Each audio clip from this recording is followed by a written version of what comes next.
Hey guys, this is Drew Gill. We're here at Lake of the Ozarks in Missouri, one of my favorite places in the country. And we're here to talk about my approaches to fishing for fall largemouth. That is awesome.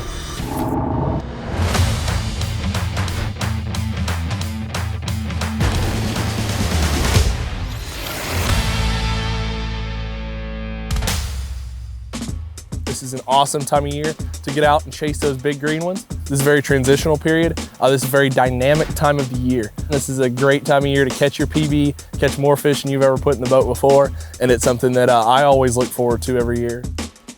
Okay, so the big thing any time of year is understanding your contours, understanding your mapping, understanding how to consistently pattern and find big largemouth bass. So when I'm looking around in the fall, I'm looking for a couple things. You know, I'm looking for the main body of wherever you're fishing. We look at these swings, these movements of this channel, and we're looking at things like this. So right here, this channel swings up against this hard bank here. It's very steep, and your shadow will stop there on their way to the creeks, and as a result, the bass will stop there. So when we're talking about a bluff bank or a steep stretch or a channel swing, this is kind of what we're talking about. So when we're working with areas like this, we're working with two populations at once. We're working with the population that's related to the bank itself, and we're working with the population that's suspended out here living in the channel. If we can fish for two populations at one time, more power to us, right? Because, I mean, the more bass we can fish for, the more likely we are to catch one. And then we talk about these creeks and pockets. So these are just little side areas. These are areas that bass that live in a creek will use to set up. Main body pockets like these right here. These are just straight main drag little pockets. And then we talk about creeks. This right here, this hollow, is a creek. So this is a big arm that comes off the main section. And it's got all these little pockets on the side. Your coolest water is gonna be in the backs of these pockets. And so your bait is going to absolutely pile up in places like this. Because in the fall, it is all about following that bait. You're gonna find your bait a lot faster. You're gonna find it a lot more consistently. And if you find bait a lot faster, a lot more consistently, you're gonna find those bass faster and more consistently. Right now, got some cooler mornings. Focus is gonna start being on these creeks, pockets. That's where a lot of that bait likes to go, because a lot of times that's where they find their food. Big thing is you're trying to appeal to two things. You're using curiosity, and you're trying to directly appeal to their need to eat, but their need to eat in the fall oftentimes is centered around really small bait. So when you're trying to appeal to their need to eat, you're gonna generally appeal a little bit more finessey, a little bit smaller baits, a little bit more realistic presentations. If you're trying to appeal to curiosity, you're gonna throw stuff that really piques that interest and gets them to bite. With a walking bait, I am trying to use my ability to incite their curiosity to get them to commit. It allows me to make a precision cast to a specific target and work the bait exactly how I want to work it, either be really fast or totally stop it and keep it still.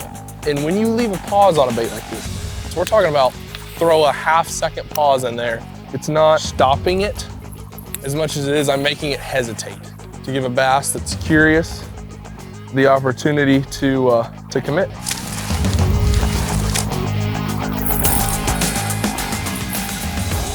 And just like that. And that was the first time I'd gotten to the actual shoreline this morning. This good one right here crushed it. Walking topwater, nothing more classic in the fall than that. Solid keeper largemouth. You have using a walking bait as a moving bait to cover water and be efficient. And the second thing is we can use this bait to make precision casts around a target. I can make a fairly accurate cast a very consistent amount of the time to a specific target and kick it and stop it right around the target, trying to appeal to a resident bass that's living on it. It works so often because it's so versatile.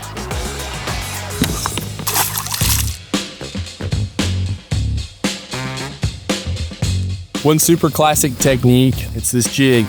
Like a big jig in the fall. When I use a big jig like this, what I'm doing is I'm appealing to those, a lot of times you're appealing to those crawfish eaters, those fish relating to the bottom. This is a 3/4 ounce jig. I've got a pretty long trailer on this. I like the long style to this jig. It gets a lot of big bites.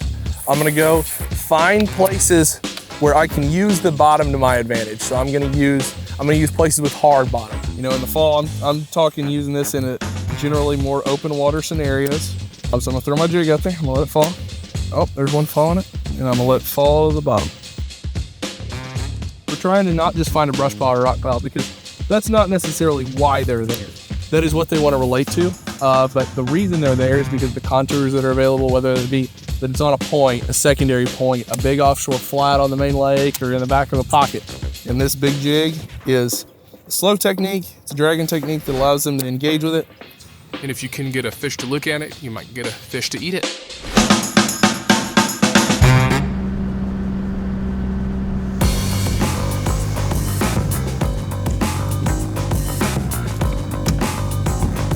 Some of this bait doesn't make it all the way back immediately. A lot of this bait, it's a process. Stuff doesn't get there overnight, doesn't just teleport.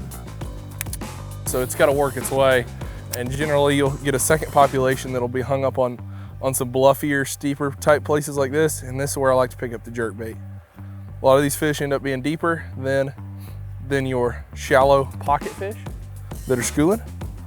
And yep, there's two on it right there. A lot of these fish end up being deeper. You can't quite appeal to them with those traditional, walking baits. So it's when I employ the jerkbait. It's a fantastic technique for catching suspended fish. Sometimes I might reel it pretty hard and give it a couple snaps. Sometimes I'm gonna constantly snap it nonstop. Sometimes I'm just gonna do the kind of twitch pause that we all know and love with this jerkbait. The cadence determines whether you catch any at all or whether you go out and absolutely smoke them.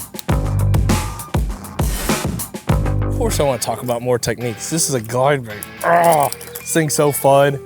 Pick up a ginormous bait and catch ginormous bass on it. That is one thing I love about big largemouth, is they are suckers for baits like this. Catching ginormous largemouth on big baits is something the fall is absolutely great for.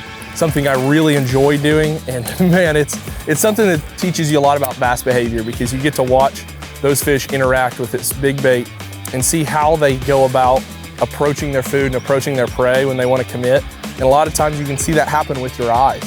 It allows you to understand not just how to fish this bait better, but how to fish a ton of techniques better, especially suspended techniques when throwing a big bait like this.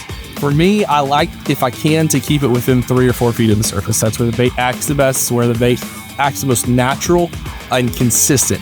And with action baits like a glide bait, I really care a lot about my action staying consistent, staying true, because I want every cast to be like the cast before, to where I can really dial in why I caught a fish and understand what I've got to do to make another one bite. I've caught some really big bags in the fall on this bait. It's routine to catch 5, 6, 7 pounders in fisheries where those aren't that common this time of year on a big bait, because of how well it appeals to those fish.